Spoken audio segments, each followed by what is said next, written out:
ঠিক তাই, এটাই হয়তো প্রতিদান। পরপুরুষের সাথে রাত কাটিয়ে সেই ছবি তুলে পাঠান স্বামীকে।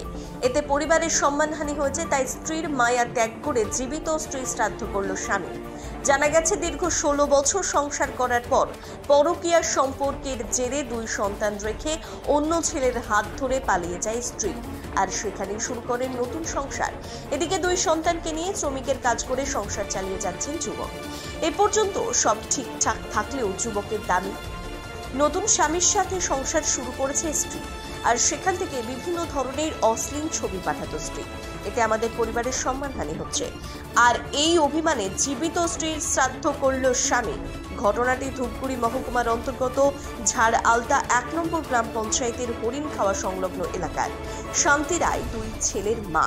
দীর্ঘ 16 বছর আগে বিয়ে হয় প্রদীপ রায় নামের এক যুবকের সাথে। এরপর 2 সন্তান রেখে পরকীয়া সম্পর্কের জেরে অন্য ছেলের হাত ধরে পালিয়ে যায়, আর সেখান থেকেই বিভিন্ন ধরনের ছবি পাঠাতো স্বামীকে, যার কারণে অভিমানে রীতি মেনে জীবিত স্ত্রীর শ্রাদ্ধ করল স্বামী। যুবক ও এলাকাবাসীদের দাবি, সমাজে পরকীয়া সম্পর্কের জেরে পালিয়ে যাওয়ার ঘটনা দিন দিন বেড়ে চলেছে। এসব ঘটনা যাতে আর না ঘটে, যার কারণে যুবকের এই জীবিত স্ত্রীর শ্রাদ্ধানুষ্ঠান। শিলিগুড়িতে থাকার কারণে আমার স্ত্রী বলতেছে আমি শিলিগুড়ি যাব, কাজ করব বাসা বাড়িতে, আমার ঋণ বাড়ি অনেক হয়েছে। ঠিক আছে, ভালো, আমি নিয়ে গেলাম। নেওয়ার পরে স্ত্রী বলতেছে ঠিক আছে, কাজ হয় আমি করব, হ্যাঁ করব। তো আমি বাসা বাড়ি দেখছিলাম, বাসা বাড়ির মানে আমি আমার মাকে বলছি কি, মা আমাকে ফোন করছিলাম, মা আমার তোর বউ আর বাসা বাড়িতে কাজ করতে চাচ্ছে, সে কাজটা ও মানে করবে কি করবে না। আমার মা বলছে বাবা এই কাজ করতে দিস না, বাড়িতে যেখানে আছে সেখানে থাকুক, বাচ্চা কাচ্চা আছে, স্কুল আছে, সে ভালোভাবে পড়াশোনা করবে নাকি। এরকম বাসা বাড়ি করলে মানুষ খারাপ বলবে। আমি করতেছি, তোমার মা করতেছে, কিন্তু বউকে জীবনও এখানে আনিস না। ঠিক আছে, ভালো, তো বাদ দিলাম। আমি মনে মনে এমনি আমার স্ত্রীকে বলছি আছে কাজ আছে, তুমি ধৈর্য রাখো।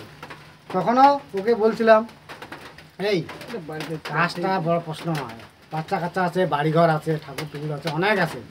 আরে পয়সা, মানুষ পয়সা চায় তো, পয়সা মানে করে পয়সা নিশি দিব তো। এখন আমাদের পয়সাটা রোজগার করবো, দিব, আমি করি, তুমি বাসা বাড়িতে না রাখিয়া এখানে থাকো, আমি নিজে কাজ করবো, তোকে পয়সা দিব, তুই পাঠাই দিস। তখনও বলছিলাম আমার মার কাছে, বলছিলাম না মা আমাকে এত টাকা দরকার, আমাকে দিবি? মা বলছে হ্যাঁ দিব, তুমি বউকে নিয়ে বাড়ি চলে যাও। হ্যাঁ বলছিলাম, মা বলছে যে মা শিখে নিয়েছিল, ঠিক আছে 70,000 টাকা আমি তোমাকে দিব, তুমি বউকে নিয়ে বাড়ি চলে যাও। কি ও মানলো না, ও বললো কি শ্বশুর বাড়ির থেকে ফোন করলাম, এই মা তো এটা বললো কথা, আমি টাকা তুই কথা কি নিস চাই সেটা আমি জানি না। আচ্ছা, আপনাদের সে তো চলে গেছে, হ্যাঁ, তো বাড়ি থেকে কিছু নিয়ে গেছে? বাড়িতে কিছু নিয়ে কোনো টাকা পয়সা গয়নাগাটি বলতে কি বন্ধন 1,20,000 টাকা উঠাইছিল, সেটাও তো আমি জানি না, আমি হিসাব নেই।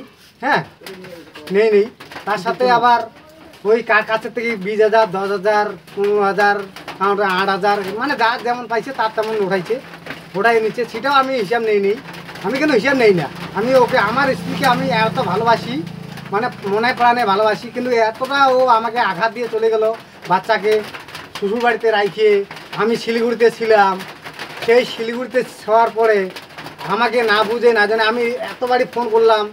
বুধবারে ঘটনাটা, এই ঘটনাটা কিন্তু বুধবারের ঘটনা, আমি কিন্তু বুধবারে শিলিগুড়িতে ছিলাম। এই আমার ছেলেগুলা ও শ্বশুর বাড়িতে ছিল, আমার শ্বশুর বাড়িতে ছিল, ও দাদু।